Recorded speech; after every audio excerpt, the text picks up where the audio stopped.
At a time when the age-old institution of marriage is questioned and even denounced by some, perhaps it is worthwhile to take a step back into time and to rediscover the traditions and ideas that made marriage what it has become.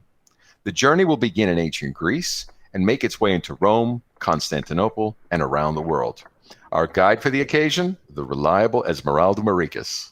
All that is next in a special edition of Musical Masterworks.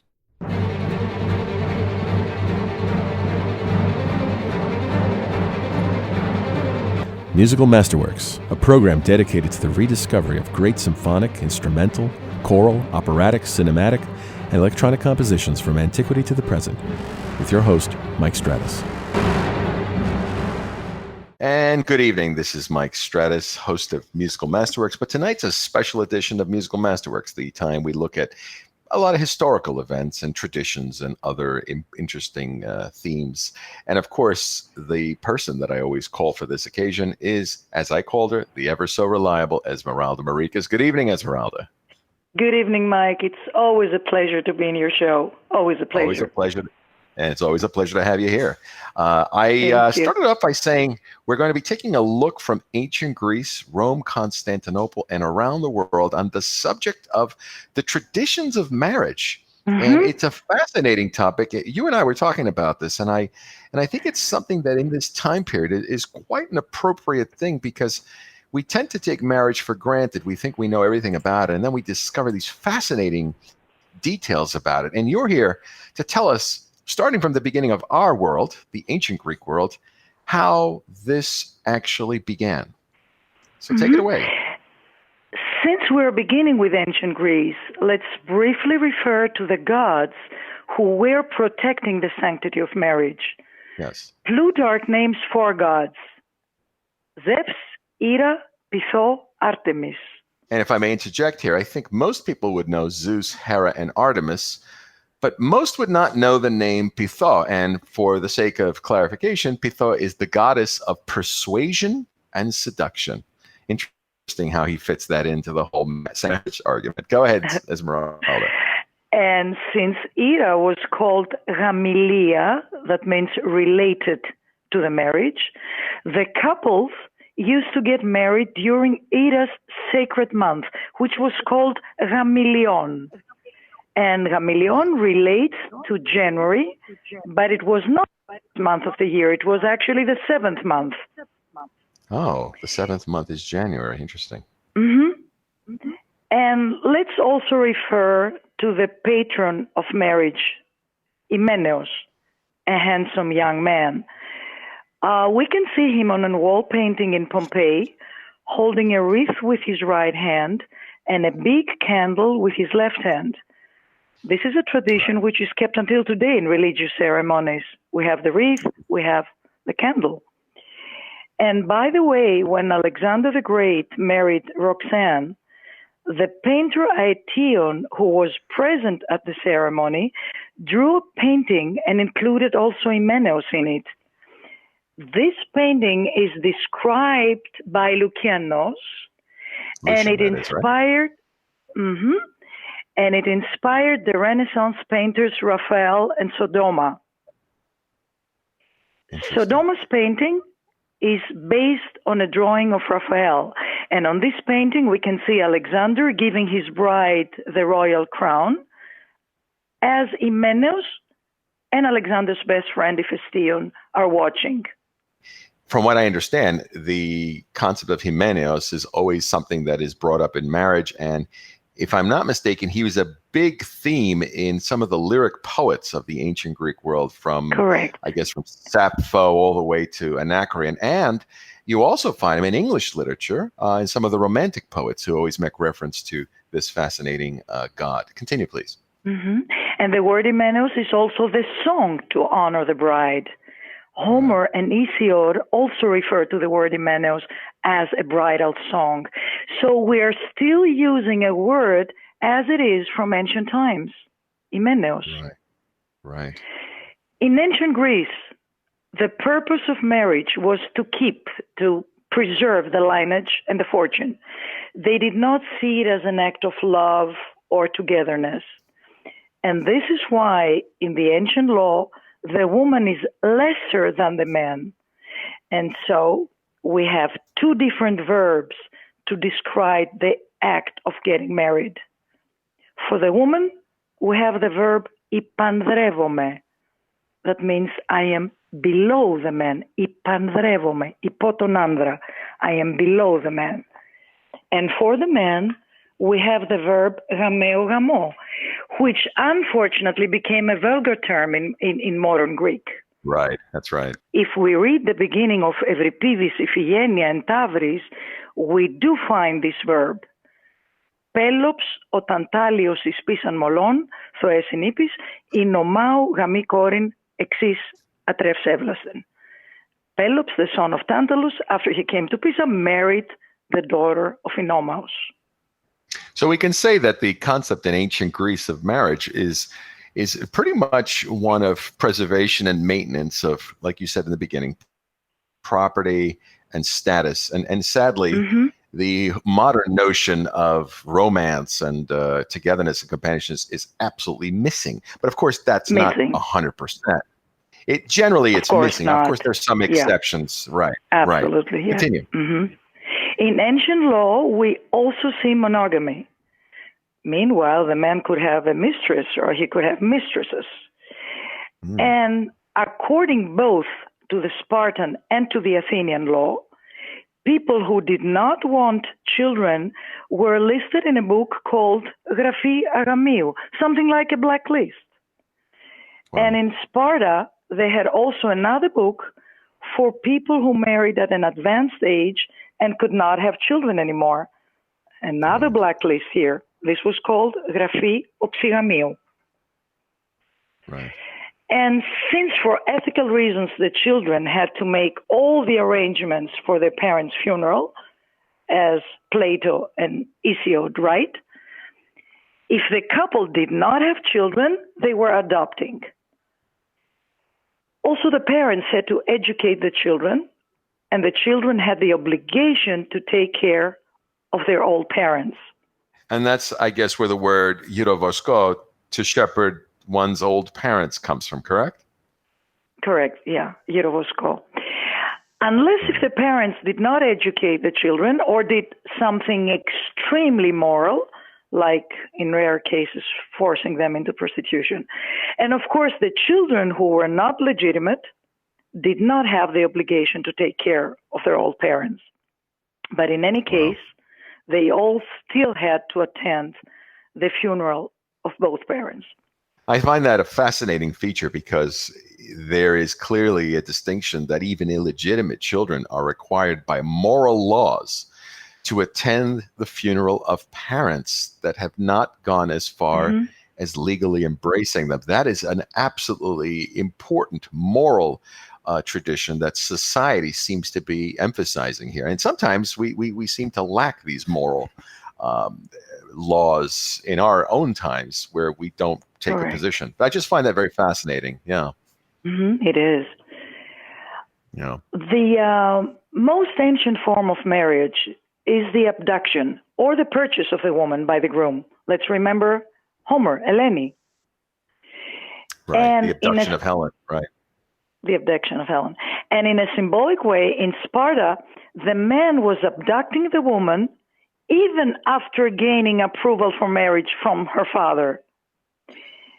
And as for the purchase, we can read in Homer that the man, after signing the nuptial agreement, had to give presents to the father of the bride, which were called Edna, and the father of the bride had to give to the groom Tamilia, which is the ancestor of the dowry. Then, in front of witnesses, they were placing the man's and the woman's palms together, and from that moment on, they were legally husband and wife. And after this, they celebrated the entrance of the bride in the groom's house. Esmeralda, if I may cut in here for a second, I find it fascinating again that we have clear contractual foundations in this nuptial agreement where it is expected that the groom presents gifts to the father of the bride and that the father of the bride in exchange must give this milia, this ancestor, the dowry. That is your legal contractual foundations of the marriage here. Once again, emphasizing how, unfortunately, or fortunately, depending on your viewpoint, there is clearly no romantic, individualistic perception of marriage. It's constantly coming out here. Yeah, go ahead. During the post-Homeric years now, there were two kinds of marriages. The one was the guarantee, engiesis. They were signing, again, a nuptial agreement, and then the father or the guardian was giving the woman away. Without this act, the married couple's children were not legal, and they were also giving the dowry to the groom. As for the bride, she had to marry the man her father had pre-chosen. There we go. As we read in Evripidis Andromachi, verse 987. Νυμφευμάτων μεν των εμών πατήρ εμός μέριμναν έξι, κουκ εγώ κρίνειν τάδε. In other words, my father will take care of my marriage. It's not up to me to decide. If the woman thought she's forced to an unfit marriage, she could accuse the father or the guardian. And of course, the son could marry any girl he wanted without his father's permission. As for the second kind of marriage, this was called adjudication, epidikasia, and it applied to the girl whose father had died and she did not have a brother. In that case, the fortune would go to her after she had given birth to boys. So it was better for a woman to marry a relative. Wow, to keep the property in the family. Wow. The woman in both kinds of marriage followed the social status of the man. She resided in his house only if he was also her lord. This was a special title arranged before or after the marriage. If her husband was not also her lord, she could reside in her house. And as for the children, they followed the social status of their father, unless the woman was a foreigner. And in case of a divorce, the dowry remained with the woman, and if the man died, the dowry went to his children, and this is why the man pledged the dowry upon marriage. This is fascinating, Esmeralda, because there's so much at work here besides preservation of property. There's also preservation of citizenship, the whole denial of the foreign woman's rights. It just correct, and I see this in many cases in ancient times, especially in the case of ancient Athens, where a lot of discussion. Right, you find that whole discussion around the status of Aspasia, who was the mistress, and then probably later the second wife of Pericles, the great Athenian statesman. And of course, there was so much animosity at the fact that she was a foreigner. What does a foreigner in that case mean? A Greek outside of Athens. And she was from Asia Minor for sure, an Asia Minor Greek. Yeah. Well, what then, according to the ancients, since this is a big topic even for today, was the best age for marriage? Well, there are a lot of differences of opinions here. Plato believes that a girl should not get married before the age of 20 and a man not before the age of 30. So there is a gap of 10 years here. Right. If a girl marries at the age of 20, she had to marry somebody who was 30 already. So, but not more than 10 years. As for Hesiod, he made that gap a little bit bigger. He thought that a girl should not get married before the age of 15 and a man not before the age of 28. So we have a 13-year gap there. That's a big gap, you see, from 10 to 13. But if I'm not mistaken, and I looked this up, Aristotle suggests that women marry at 18, at least 18, and men at 37. So, 19 years. That's a 19-year difference. And then Solon suggests 18 for a woman and a man at 35, a 17-year gap. Oh, so 17 years. Oh. It's right. So it seems that there's an expectation that the man must be a mature individual, almost double the age in some cases, right? Mm-hmm. Yeah, that's correct, yes. Okay, Esmeralda, tell me then about the wedding ceremony. Well, it lasted for 3 days. And although it was called sacred, the wedding was called sacred, it was not religious. The first day was called proavlia, and that was the day the bride had to say goodbye to her unmarried life, and she had to dedicate her toys and a curl of her hair to the goddess of marriage. And at night, she had the bridal bathing, lutrophoria. And it's probably the case that this lutrophoria is proven to be at night because there were torches involved. That's correct? Yes, yes. And the water was always brought from the river by a child from the side of the bride. So on the second day, o Kyrios Gamos, they used to decorate the house of the bride with garlands and myrtle wreaths, and the main entrance as well. And then the bride was getting dressed, and she wore also a veil. And after the offering to the gods, the dinner followed in the father of the bride's home. And that would be the gamodesia or the thini gamiki, the banquet, right? Correct. There was a woman who was in charge for the ceremony.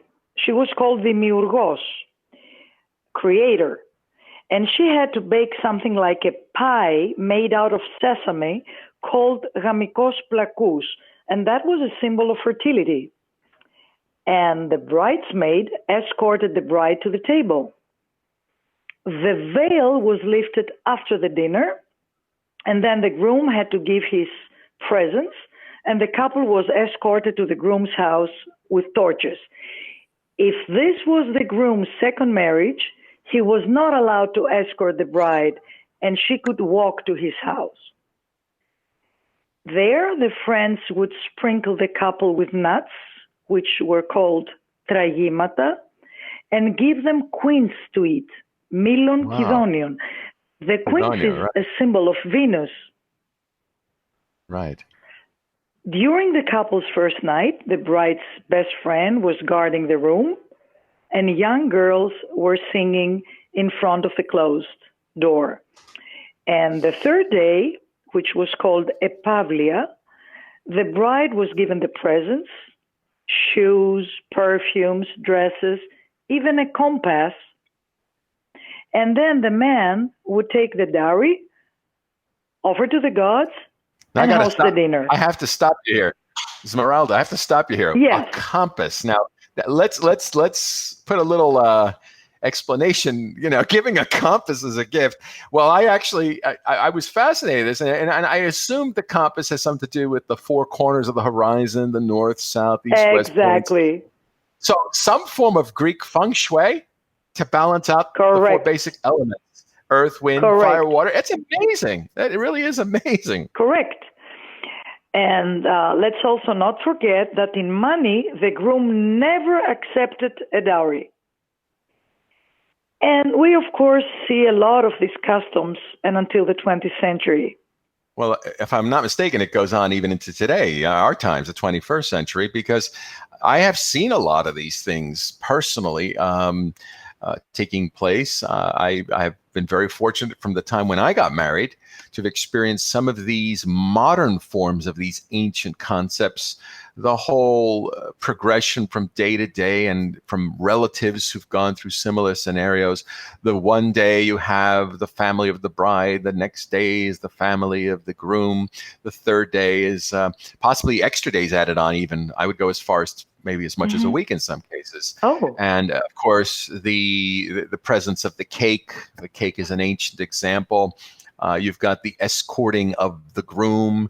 I know in my wife's parts of Greece, in Kozani and Gastoria, they accompany the groom from his house after he gets shaven with a band of halkina and brass instruments, and they take him to the church, and then they do the same to the nifi. So a lot of this, to cut it short, is very much alive and well in many places in Greece. And just one last thing, I love this whole reference to the nuts and the quince. Fascinating how the nuts symbols of fertility and the quince is a bitter sweet reminder that life is not all sweetness. There are moments of bitterness as well. That people need to be realistic. That's fascinating. Yes, continue. And we should also not forget that they were always considering marriage to be predestined. Right. Right. And of course, we said that the best day for marriage was Sunday, right? Sunday, correct. Yes, Sunday. And when would weddings generally be encouraged throughout the year? They were avoiding May and September. Oh, I see. I see. Okay.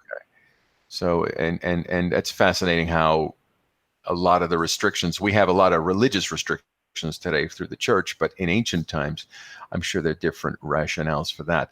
What about now, I think we're pretty good with ancient Greece. And of course, ancient Rome tends to pick up a lot of these ideas. But where is ancient Rome moving in a somewhat different direction? Go ahead. Tell me about that. In Rome, they had to do the engagement first, which was called sponsalia. The man put a golden ring on the woman's middle finger, and if he broke the engagement, then he had to compensate the woman. And in order to have another engagement, he had to annul the first one. If not, it was considered as an act of dishonesty, infamia. Right. The marriage, which was called justum, juste nuptiae, or legitimum matrimonium, was not allowed between a free person and a slave, a mother and a child, even if the child was adopted, a brother and a sister, an uncle and a niece, and also between people with physical disabilities. And whoever was married and wanted to marry again, he had to wait for his divorce to be finalized. And until the mid-5th century BC, a marriage between a man and a woman of different social status was not allowed. And that was the famous Lex Canulia, the law that was passed by the Roman Senate, which allowed the patricians and the plebeians to marry for the first time. Yes. There was a religious wedding ceremony in Rome, but only for patricians. The woman was subordinate to the man in manu viri, and there was also an iconic purchase of the woman in remembrance of Homer. And they also had the so-called trinoctium, which means in order for the woman to avoid being subordinate to the man, she could leave her husband's house 3 nights every year. Wow. The subordinate woman was like a daughter in her husband's house. But in order to be subordinate, her husband had to have her father's consent.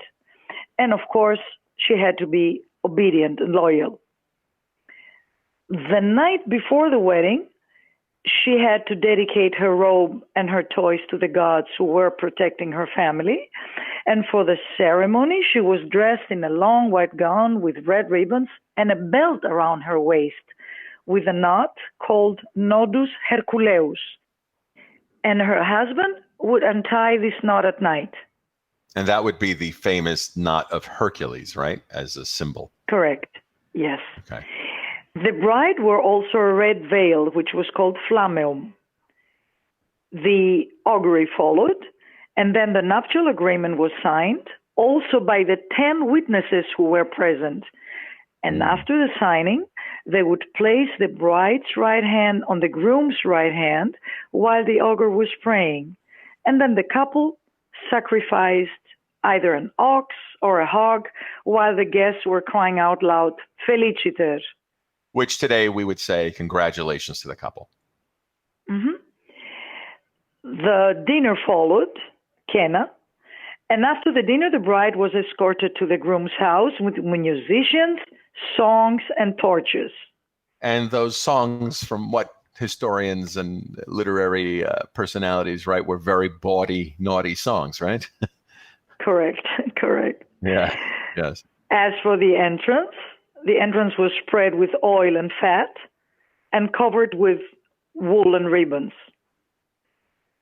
And a man lifted up the bride to bring her inside the house, and her husband would give her water and fire, the symbols of togetherness and adoration. And the day after, the bride hosted the dinner for her parents and made the first offering to the gods who were protecting her new home. And we should mention that there were no weddings in ancient Rome in May, because May was the month of the underground deities.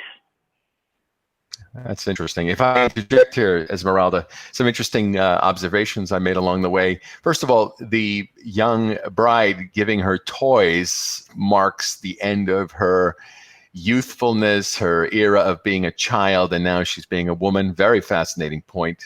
Toys being involved. Secondly, there is this reference to the month of May, which I guess some people would probably connote with the Psychosavata in the Christian period, where there's a deference to religious obligations for the dead. And the third thing I wanted to bring up is, we didn't mention it here, but abduction has a tradition even in ancient Rome. And from what I found, the beginning of Roman history starts with a very famous event called the abduction of the Sabine women, in which these neighboring tribes had daughters who, as we find out from the great Roman historian Livy, Romulus, the first leader of Rome, had a shortage of women. And so he encouraged his men to go into the Sabine territories, and at a given festival, they would then abduct the daughters of these men and bring them as wives. And of course, a war broke out. But eventually, at the end, the women were very happy with their new husbands, and they brought peace to the two people. Fascinating how abduction plays its role. So the next phase of Roman history is known as the Eastern Roman period, which we connote with and connect with Constantinople. So let's go to Constantinople. Where there, the legal age for a boy to marry was 14, and for the girl, 12 or 13. Weddings did not take place in May. Again, here we see the same thing. And also, they did not take place when the moon was proceeding towards Cancer, Leo, Virgo, or Libra. And at first, the wedding was civil. It became religious towards the end of the 9th century. Again, the father was the one to decide for his daughter, and if she didn't want to marry the man her father had chosen, he could curse her or even become violent. Wow. There were also matchmakers, but they were not respected. And we have here a kind of engagement, especially for minors, They were signing a nuptial agreement, and if the man would break it, there was a penalty for him. Later, the engagement included also a ring and a kiss. And of course, the dowry played a big part. Golden coins, textiles the bride had weaved by herself, servants, furniture, homes, even animals. And the groom had also to secure his bride in case of death, the so-called theoritron. The wedding took always place on a Sunday, but the preparation started the Thursday before. It was the day they were decorating the couple's room, pastopigia. On Sunday, the bride wore white and golden dresses and a lot of jewelry, and musicians were playing in her house. And the groom used to dye his hair and his eyebrows if he was older. And upon his arrival at the bride's home, he was welcomed with apples and pomegranates. And then they all started walking to the church, the bride lingering behind. And that happens today where the groom waits for the bride, right? Yes. And all the guests were sprinkling the couple with pomegranate seeds and flowers. And after the wedding, the groom's mother was welcoming the bride at the door, and she was the one to escort the couple inside their marital chamber after the dinner. That's a very similar scenario in some cases to what we've seen in the Roman period, the reference to the ring being a part of the engagement. That's the first time we hear talk about a ring, and we see it continued in Constantinople. Of course, that goes on until today. The other thing that I found really interesting, and since this is moving towards the Eastern Roman period where Christianity is the established religion, you find this emphasis on astrological considerations, which is a very fascinating reality, even though there is established religious practice. I just find how so much of what we see today is continued from this time period. I mean, the dowry, the prika, as we say, the choice of, not just the coins, but also the rugs that were weaved by the bride. I mean, it's just the furniture. I mean, that goes on in some of the villages of Greece today. Well, Esmeralda, you've provided me a very fascinating map of where this tour goes forward. And we have a lot of interesting locations to look at from here. So let's start off with the very first group that I want to take a look at. And it's just right across the Eastern Mediterranean to the land of Israel. Let's talk about the Jews. What about the Jews? The bride there was purchased by the groom again. She had to wear a black veil to remind her of the veil Rebecca was wearing when she was looking at Isaac. Right. And she was escorted to the groom, who was also wearing black, mourning the loss of the Solomon Temple and also the loss of Jerusalem. And they were drinking from the same glass. They would break it, and they would place a golden ring on their finger. And then the agreement had to be signed, and the guests would sprinkle the couple with wheat seeds. And this was the end of the ceremony, which was not religious. Right. That's a big point there. That's a big, interesting point to say, that it's a non-religious ceremony. Well, the next place I've got here is Abyssinia. Abyssinia to the south in Africa, in the Golden Horn, today's Ethiopia. Talk about the Ethiopians, please. A man could marry any woman he wanted, and he could also abandon her. Let's talk about Kuranko. Kuranko, that would be the tribe that's found in Guinea and Sierra Leone. The girl would marry an old man, and after his death, she could marry anybody she chose. Young, of course. Let's talk about Nubia. That would be today's Sudan. Correct. They had the 3/4 marriage. 3 out of 4 days, the woman belonged to her husband, and the 4th day, she could do whatever she liked. Shall we go to China? Yes, please do. They used to mourn for 3 days before the wedding because the marriage of the children meant that the end of the parents was near. Let's have a look at Malabar. That would be the western coastal area of India. Correct. Every woman had 5 to 10 men, so she could sleep with all of them, but not at the same time. She had to spend 10 days with each man. So we have the opposite of polygamy. This is polyandry, right? Polyandria. All right. And as for Tibet, when the girl agreed to marry a man, she had to rub butter on his forehead, and he had to rub butter on her forehead. Wow, that's a fascinating scenario. I have to tell you, I'm listening to some of these things in my mind, and I'm really getting a kick out of this. But unfortunately, at this point, we have to take a break. So we will take a break and return with more about traditions of marriage.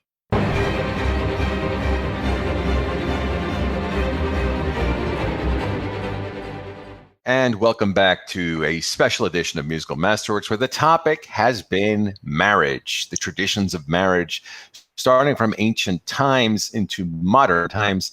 And we've been looking at some of the traditions around Greece, having finished the look at the ancient and medieval Greek traditions. And now we're taking a look at the opposite side of the world. Let's take a look at the Aborigines of Australia. Esmeralda, who, by the way, Esmeralda has been our guest tonight, and she has been providing a lot of fascinating information about these people. Are you there, Esmeralda? I am here, Mike. Good. So talk about the Aborigines. The woman was abducted by the man. He owned her, and he could do with her anything he wanted. He could give her to a friend, or he could also rent her. Wow. That's again, there's that sense of subordination that exists. Do you have something about the Polynesians in New Caledonia, which is in the Pacific, just to the northeast of Australia? Every man there, whether he was married or not, had to marry his brother's widow. Oh boy! Wow, that changes the whole definition of in-law. I have to say that's fascinating. Not necessarily something people would like, but since you're already family, I guess with the concepts of property being involved, there is always something to say about that. Let's go to the eastern reaches of the Pacific, to Mexico. Anything there? Here, a duel between two men took place. Except for the aristocrats, who would have many wives, but only one was legal. And as for the Otomi, who were farmers in Sierra Madre, they were monogamous, and they were the only ones who were monogamous. I'm assuming, Esmeralda, we're talking about the pre-Columbian peoples who were natives to the area, right? Yes. And so the next question is, what about the other North American native peoples? Anything about them? They used to perform an iconic battle on the wedding day for the abduction of the bride, and they also used to represent scenes of the future life of the couple with all the joys and possible sorrows. Fascinating how there's always a sense of competition for a woman and also a sense of abduction. You find that constantly throughout this conversation today. And what about, let's go to another group. Let's go to the Celtic peoples, who, if you don't know, Celtic peoples are from the area of, I'd say, Ireland, Britain, and some of the other locations in Europe. Yes. The woman was the one to choose her husband. Interesting. The candidates went to her house, and she gave a cup with a sweet drink to the man she had chosen. And then the other candidates had to leave, and this was the end of the ceremony. That's fascinating how the Celtic woman is the one who determines so much interesting differences here. Very interesting. Mistaken, the only other comparison would probably be in my mind in the Minoan period, from what I know, where the women had a greater role to play. But it's fascinating how the Celts have that distinctive exception. Now let's go to a group that I would not assume to be like the Celts, the Tatars, who, by the way, the Tatars are a Turco-Mongolian people that inhabited the steppe and probably the medieval period. What do you have about them? They covered the bride with a veil, and they asked her to stay silent. The relatives were crying, and her unmarried friends were trying to pull her back to them. They fought, and at the end, when the bride succeeded to escape, she was escorted to the groom's house, where he would see her for the first time around midnight. And similar things happened in Java, but the bride had also to kneel down and wash her husband's feet. Wow. And for those of you listening, Java would be one of the islands in Indonesia. Again, this sense of resisting the event. Of course, it's all ceremonial, because in the end, the point is to let her go to her husband. Again, fascinating. Let's focus on more of the European world. Some of the other European peoples that we haven't mentioned, in addition to the Celts, the Greeks, and the Romans. What do you have about them? Let's go to Finland. Yes. The girl wore a short case around her hips, and the man who wanted to marry her had to insert the same size short in the case. Wow, that's very different from everything we've seen so far. Symbolic gestures, of course. Anything on Lithuania? Lithuania, yeah. After the ceremony, they turned the bride 3 times around the center of the house. Then she had to sit. They washed her feet, and with the water, they sprinkled the bed and the rest of the furniture. And then they put honey on her lips. They blindfolded her, and they guided her in front of every door of the house, which she had to kick with her right leg. And let's look at another Scandinavian region, Lapland, which is predominantly found in Norway. Well, there, even after the wedding ceremony, prophecy was a must.